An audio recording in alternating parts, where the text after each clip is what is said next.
Hello बच्चों, नमस्कार। प्यारे बच्चों, आज मैं आपके लिए हिंदी भाषा की व्याकरण के अंतर्गत शब्द रचना अर्थात वर्ड फॉर्मेशन नामक टॉपिक लेकर के आया हूँ। आशा है आपको समझ आएगा। प्यारे बच्चों, हम हिंदी भाषा के अंदर अनेकों प्रकार से शब्दों को बना सकते हैं।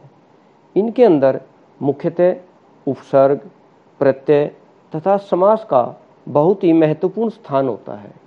आज के इस वीडियो के अंतर्गत हम उपसर्ग एवं प्रत्यय के बारे में जानेंगे। आशा है आपको पसंद आएगा। प्यारे बच्चों, सबसे पहले मैं आपके मध्य में उपसर्ग की बात करना चाहता हूँ कि उपसर्ग क्या होते हैं, कैसे होते हैं, कहाँ लगते हैं। हम सभी ने इनको बहुत ही सुगमतापूर्वक समझना है और समझ करके इनको आत्मसात करना है। मैं ये समझता हूँ कि आपको उपसर्ग बहुत पसंद आएंगे। सबसे पहले मैं आपके लिए कुछ शब्द बोलना चाहता हूँ, जैसे खिला, अधखिला, ज्ञानी, अज्ञानी। इन शब्दों में अध व अ शब्द नहीं है, अपितु शब्दों के अंश हैं। इनका प्रयोग स्वतंत्र रूप से नहीं हो सकता, परंतु मूल शब्द के साथ जुड़कर ये नया शब्द बनाते हैं। अतः इनके आधार पर ही हम उपसर्ग की परिभाषा कर सकते हैं। उपसर्ग किसे कहते हैं, आप सभी ने बड़े से ही अच्छे ढंग से इसको याद करना है कि जो शब्दांश मूल शब्द से पहले लगकर उसके अर्थ में विशेषता या परिवर्तन ला देते हैं, उन्हें हम उपसर्ग कहते हैं। या ये वे शब्दांश होते हैं जो शब्दों के आगे लगकर उनके अर्थ को बदल देते हैं। प्यारे बच्चों, हिंदी भाषा के अंदर कई प्रकार के उपसर्ग होते हैं, जैसे तत्सम उपसर्ग, या हम इनको संस्कृत के उपसर्ग कह सकते हैं, जो संस्कृत से हिंदी में आ गए हैं। नंबर 2 हिंदी के उपसर्ग। नंबर 3 फारसी के उपसर्ग भी कह देते हैं। सबसे पहले हम संस्कृत के उपसर्ग या तत्सम उपसर्ग की बात करेंगे। मैं ये कह सकता हूँ कि जो संस्कृत से हिंदी में आ गए हैं, ऐसे शब्द संस्कृत के उपसर्ग या तत्सम उपसर्ग कहलाते हैं। जैसे मैं अभी आपके बीच में कुछ एक उपसर्गों के माध्यम से शब्दों का निर्माण करना चाहता हूँ। आप सभी उनको भली भांति समझें कि किस प्रकार से हम उपसर्गों के माध्यम से नए नए शब्दों को चमत्कारिक ढंग से निर्माण कर सकते हैं, बना सकते हैं। जैसे मैं अ उपसर्ग के माध्यम से अगर अनेकों शब्दों का निर्माण करूं तो इस प्रकार से होगा। जैसे ज्ञान शब्द के अंदर अगर मैं अ उपसर्ग लगाऊं तो अज्ञान बन जाएगा। शांत शब्द के अंतर्गत अगर मैं अ उपसर्ग लगाऊं तो अशांत बन जाएगा। धर्म शब्द के अंदर अ उपसर्ग लगाऊं तो अधर्म बन जाएगा।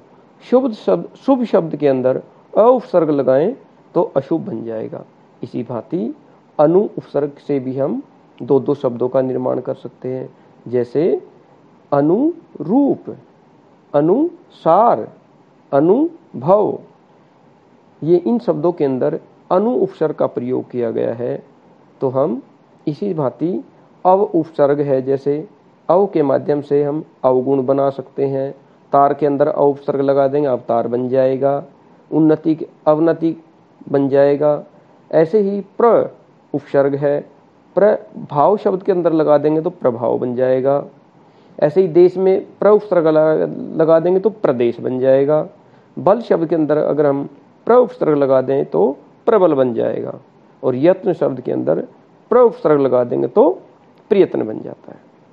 इसी प्रकार सु उपसर्ग के माध्यम से, जैसे हम पुत्र शब्द के अंदर सु उपसर्ग लगाएंगे तो सुपुत्र, कन्या शब्द के अंदर सु उपसर्ग लगाएंगे तो सुकन्या बन जाएगा। इसी भांति शील शब्द के अंदर सु उपसर्ग लगाएंगे तो सुशील बन जाएगा। इसी तरह से हम वि उपसर्ग के माध्यम से भी दो शब्दों का निर्माण कर सकते हैं, जैसे विजय, विदेश। इसी प्रकार अनुपसर्ग से भी हम अनिच्छा, अनादर, अनावश्यक, अप के माध्यम से भी दो दो शब्दों, तीन तीन शब्दों का निर्माण हम कर सकते हैं। अपमान शब्द के अंदर अपमान लगा देंगे, अप उपसर्ग लगाएंगे तो अपमान बन जाएगा। ऐसे ही यश शब्द के अंदर अप उपसर्ग लगाने अपयश बन जाएगा, और कार शब्द के अंदर अप उपसर्ग लगा देंगे तो अपकार बन जाएगा। इसी भांति वाद के अंदर अप उपसर्ग लगा देंगे तो अपवाद बन जाता है। ऐसे ही आ उपसर्ग है, यह भी संस्कृत के उपसर्गों से ही आता है। जैसे हार शब्द के अंदर आ उपसर्ग लगा देंगे आहार बन जाएगा, कार शब्द के अंदर आ उपसर्ग लगा देंगे तो आकार बन जाता है। इसी भांति जीवन शब्द के अंदर आ उपसर्ग लगा देंगे तो जीवन आजीवन शब्द बन जाता है। जन्म में आ उपसर्ग लगा देंगे तो आजन्म हम नया शब्द का निर्माण कर सकते हैं।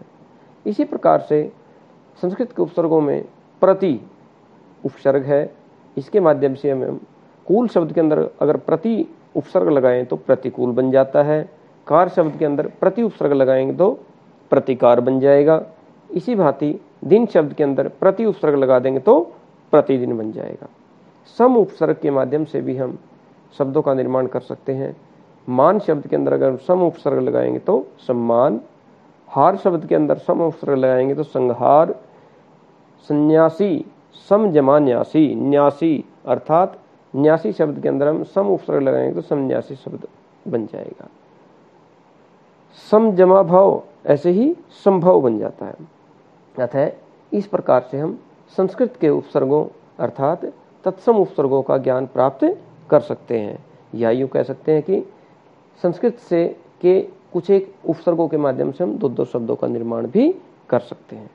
प्यारे बच्चों, अब हम दूसरे जो उपसर्ग होते हैं वह हिंदी के उपसर्ग कहलाते हैं, या इनको हम तद्भव उपसर्ग भी कह देते हैं। यह तत्सम उपसर्ग से ही विकसित हुए उपसर्ग कहलाते हैं।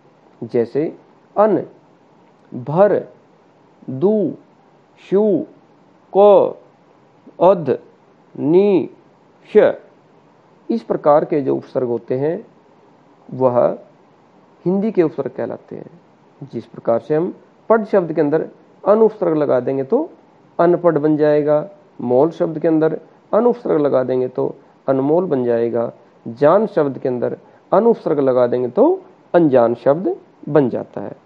इसी प्रकार भर उपसर्ग के माध्यम से भी हम नए शब्दों का निर्माण कर सकते हैं।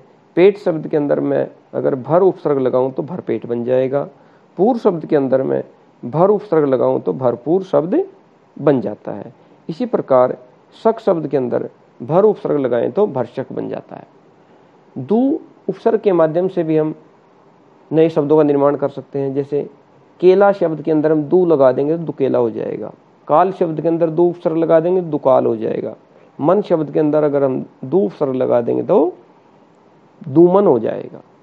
शु उपसर्ग के माध्यम से भी हम शब्दों का निर्माण कर सकते हैं। अवसर के अंदर सु लगा देंगे तो सुअवसर, पात्र के अंदर अगर हम सु उपसर्ग लगाते हैं तो सुपात्र शब्द बन जाता है। राख शब्द के अंदर सु उपसर्ग लगाएंगे तो सुराख बन जाता है। इसी प्रकार से क उपसर्ग के माध्यम से भी हम दो शब्दों का निर्माण कर सकते हैं। जैसे पूत के अंदर क लगा देंगे तो नया शब्द बन जाता है कपूत। सूर शब्द के अंदर अगर हम क उपसर्ग लगा देते हैं तो कशूर बन जाता है। इसी प्रकार से अध उपसर्ग है, जला शब्द के अंदर अध उपसर्ग लगा देंगे तो अध जला बन जाता है। पका के अंदर अगर हम अध उपसर्ग लगा देंगे तो अध पका बन जाता है। इसी भांति खिला शब्द के अंदर भी अध उपसर्ग लगा देंगे तो अध खिला बन जाता है। इसी भांति नी उपसर्ग है, जैसे डर शब्द के अंदर नी उपसर्ग लगा देंगे तो निडर बन जाता है। हत्या शब्द के अंदर नी उपसर्ग लगा देते हैं तो निहत्था बन जाता है। कम्मा के अंदर नी उपसर्ग लगा देंगे तो निकम्मा बन जाता है। इसी भांति स उपसर्ग है, स उपसर्ग अगर हम परिवार शब्द के अंदर लगाते हैं तो स परिवार बन जाता है। धन्यवाद शब्द के अंदर अगर हम स उपसर्ग लगाते हैं तो यह स धन्यवाद शब्द हो जाता है। प्रेम शब्द के अंदर स उपसर्ग लगा देते हैं तो स प्रेम बन जाता है। अतः इस प्रकार से हम हिंदी के उपसर्गों के माध्यम से दो दो तीन तीन शब्दों का निर्माण कर सकते हैं। तो यह हमारे लिए बहुत ही लाभप्रद होते हैं। इसी प्रकार से हम उपसर्गों के तीसरे प्रकार के रूप में अगर हम बात करते हैं तो वह उपसर्ग आते हैं फारसी के उपसर्ग या विदेशी उपसर्ग, या इनको आगत उपसर्ग भी कह सकते हैं। बहुत सारे फारसी के जो उपसर्ग होते हैं वह इस प्रकार के शब्दांश होते हैं। ना, जिस प्रकार लायक शब्द के अंदर अगर हम ना उपसर्ग लगा देते हैं तो नालायक बन जाता है। दान शब्द के अंदर अगर हम ना उपसर्ग लगा दें तो नादान शब्द बन जाता है। समझ के शब्द के अंदर अगर हम ना उपसर्ग लगा दें तो यह ना समझ बन जाता है। कम उपसर्ग के माध्यम से भी हम, जैसे जोर के अंदर लगा दें तो कमजोर बन जाएगा, उम्र के अंदर लगा देंगे तो कम उम्र बन जाएगा, अकल के अंदर लगा दे तो कम अकल बन जाएगा।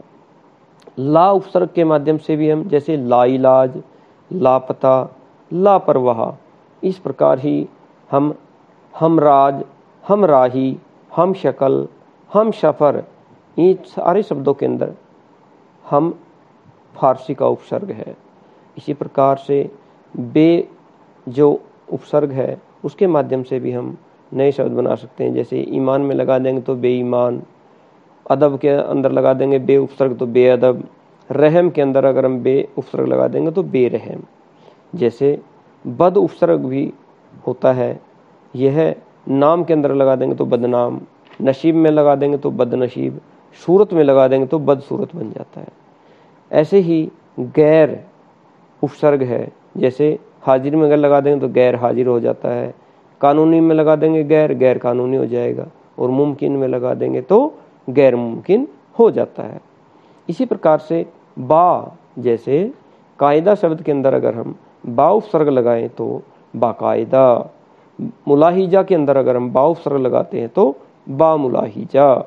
इसी प्रकार इज्जत शब्द के अंदर हम बा उपसर्ग लगाते हैं तो बाइज्जत शब्द बन जाता है।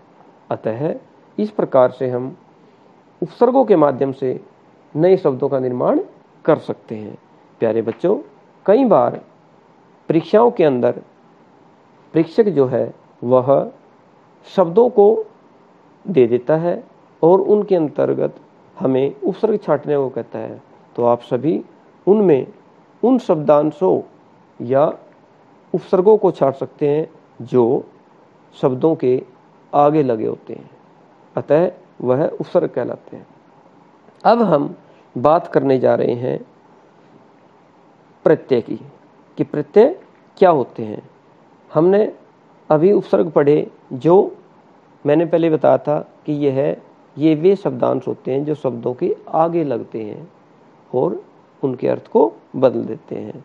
अब बात हम करेंगे प्रत्यय की, जो आगे नहीं लगते अपितु पीछे लगते हैं। जैसे सब्जी शब्द है, वाला प्रत्यय है, सब्जी वाला बन जाएगा। भारत शब्द है, ये प्रत्यय है, भारतीय शब्द बन जाएगा। अतः हम परिभाषा की बात करते हैं तो ये वे शब्दांश होते हैं जो शब्दों के अंत में लगकर उनके अर्थ में परिवर्तन कर देते हैं और वे प्रत्यय कहलाते हैं। प्रत्यय दो प्रकार के होते हैं, मुख्यतः क्रिया से जुड़ने वाले प्रत्यय, इन्हें हम कृत प्रत्यय कहते हैं। नंबर 2, अन्य शब्दों से जुड़ने वाले प्रत्यय जैसे तद्धित प्रत्यय कहलाते हैं। सबसे पहले हम बात करते हैं क्रिया से जुड़ने वाले प्रत्ययों की, अर्थात कृत प्रत्यय की। अभी मैं एक शब्द आपके मध्य में बोलना चाहूँगा, जैसे खाना क्रिया है, इसके अंदर ऊ प्रत्यय है तो शब्द बनेगा खाऊ। इसी प्रकार से बेचना क्रिया और ऊ प्रत्यय तो बन जाएगा बिकाऊ। लूटना क्रिया ऊ प्रत्यय तो क्या बन जाएगा लुटाऊ। इसी प्रकार से हम आई प्रत्यय से चढ़ना से चढ़ाई, आवट प्रत्यय लगाएंगे सजाना सजावट।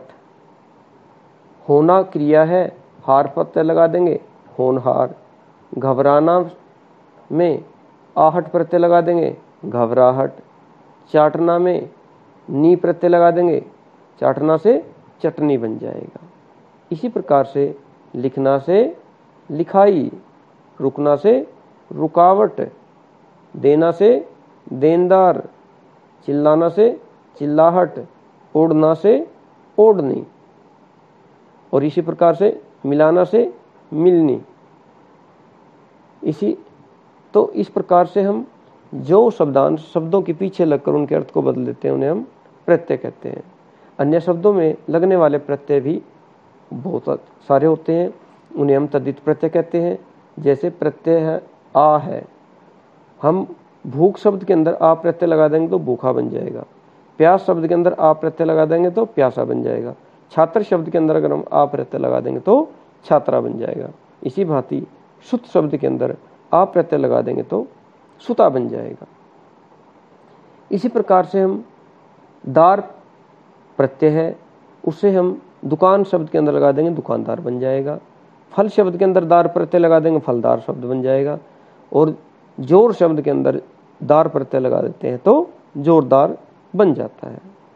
इसी प्रकार से वाला प्रत्यय है, जैसे केले शब्द के अंदर वाला प्रत्यय लगा देते हैं तो केले वाला। घर शब्द के अंदर वाला प्रत्यय लगा देंगे तो घर वाला। फल शब्द के अंदर वाला प्रत्यय लगा देंगे तो फल वाला शब्द का निर्माण हम कर सकते हैं। इसी भांति इक प्रत्यय है, इसे हम पारिवारिक, ऐतिहासिक, सामाजिक, इन सभी शब्दों के अंदर इक प्रत्यय है। जैसे परिवार में लगाएंगे पारिवारिक, इतिहास में लगाएंगे ऐतिहासिक, और समाज में लगाएंगे इक प्रत्यय सामाजिक शब्द बन जाता है। ऐसे ही ये प्रत्यय, भारत शब्द के अंदर ये प्रत्यय लगा देंगे तो भारतीय बन जाएगा। राष्ट्र शब्द के अंदर ये प्रत्यय लगा देंगे राष्ट्रीय बन जाएगा। और पूजन शब्द के अंदर ये प्रत्यय लगाएंगे तो पूजनीय शब्द बन जाता है।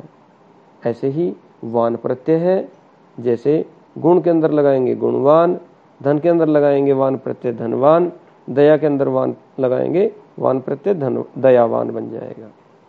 इसी प्रकार से पन प्रत्यय होता है, जैसे बच शब्द के अंदर पन प्रत्यय लगाएंगे तो बचपन बन जाएगा।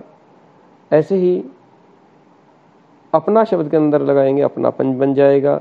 ऐसे ही लड़क शब्द के अंदर पन प्रत्यय लगा देंगे तो लड़कपन बन जाता है। इसी प्रकार से इया प्रत्यय, जैसे चीड़ी के अंदर इया लगा देंगे तो चिड़िया बन जाएगा। खाट के अंदर इया लगा देंगे खटिया बन जाएगा। चूहा के अंदर अगर हम इया प्रत्यय लगा देंगे चूहिया बन जाएगा। ऐसे ही ता प्रत्यय से हम दो शब्दों का निर्माण कर सकते हैं, सफलता, मनुष्यता, मित्रता। ऐसे ही नी प्रत्यय लगा करके हम मोरनी, चोरनी, शेरनी इत्यादि शब्दों का निर्माण कर सकते हैं। ऐसे ही इत प्रत्यय है, जैसे चित्रित, अंकित, विचलित इत्यादि शब्दों का निर्माण कर सकते हैं। इसी भांति इन प्रत्यय, जैसे सुनारिन, मालिन, धोबिन इत्यादि हम शब्द बना सकते हैं। ऐरा प्रत्यय चचेरा, ममेरा, फुफेरा इत्यादि शब्दों का निर्माण करते हैं। इन सभी शब्दों के अंदर ऐरा प्रत्यय है। आई, लंबाई, ऊंचाई, धुलाई, इन शब्दों के अंदर आई प्रत्यय है। ई, ऐसे ही खेत शब्द के अंदर ई प्रत्यय लगा देंगे तो खेती बन जाएगा। चोर शब्द के अंदर ई प्रत्यय लगा देंगे चोरी। बोल शब्द के अंदर ई प्रत्यय लगा देंगे तो बोली। इसी भांति इन अर्थात नमक शब्द के अंदर ईन प्रत्यय लगा देंगे नमकीन। रंग शब्द के अंदर ईन प्रत्यय लगा देंगे रंगीन। और कुल शब्द के अंदर ईन प्रत्यय लगा देंगे कुलीन बन जाएगा।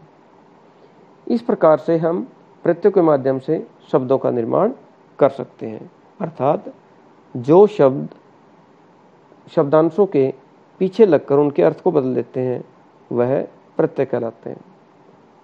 अब मैं बात करता हूँ व्युत्पन्न शब्दों की, अर्थात शब्द निर्माण में कभी कभी उपसर्ग व प्रत्यय दोनों भी आ जाते हैं। जैसे कार मूल शब्द है, उसके अंदर उपसर्ग और ई प्रत्यय लगा देंगे तो उपकारी बन जाएगा।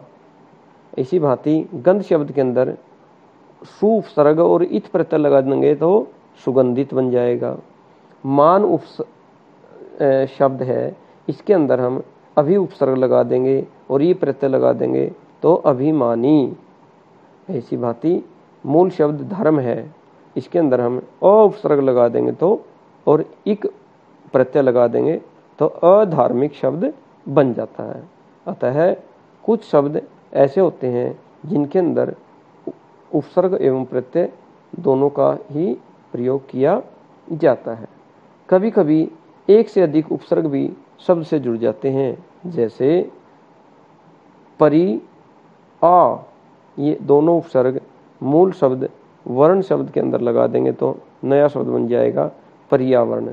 अर्थात वर्ण के अंदर परि और आ दो उपसर्ग हैं। ऐसे इसी भांति स्वागत शब्द के अंदर सु और आ दो उपसर्ग लगे हुए हैं गत शब्द के अंदर। इसी भांति कुसंगति शब्द है, गति मूल शब्द है, इसके अंदर कु और सम उपसर्ग लगा देंगे तो कुसंगति बन जाएगा।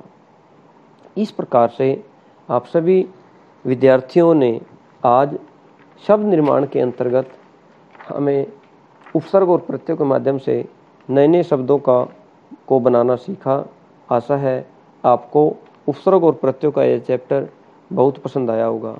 अब मैं आज़ाद सिंह आप सभी बच्चों से विदा चाहता हूँ और आप सभी से यह कहना चाहता हूँ कि आप सभी उपसर्गों और प्रत्ययों के माध्यम से इनकी परिभाषा लिखें तथा इनको अपनी अभ्यास पुस्तिका में नोट करके दो दो शब्दों का निर्माण करें और कुछ एक शब्दों के अंदर से उपसर्ग एवं प्रत्यय छांटना तथा लिखना सीखिए। अगर आपको हमारी वीडियो अच्छी लगी हो और ये आपके लिए हेल्पफुल रही है तो चैनल को सब्सक्राइब करें और वीडियो को लाइक करें। हम फ्यूचर में भी आपके लिए पढ़ाई से रिलेटेड वीडियो लाते रहेंगे। आप सभी का बहुत बहुत